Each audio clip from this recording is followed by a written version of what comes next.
आजकल ये बहुत ट्रेंडर में चल रहा है ट्रिंसल। देखिए, इसको हाइलाइटिंग की तरह ये ऐसे लगाते हैं। हाइलाइटिंग जैसे होती है ना बालों की, वैसे ये बच्चे कलर वलर नहीं करा सकते, समझो।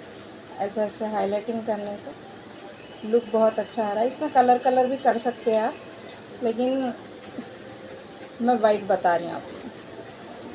वाइट में थोड़ा दिख के आ रहा है, थोड़ा अच्छा भी लग रहा है और दिख के भी आता है वाइट।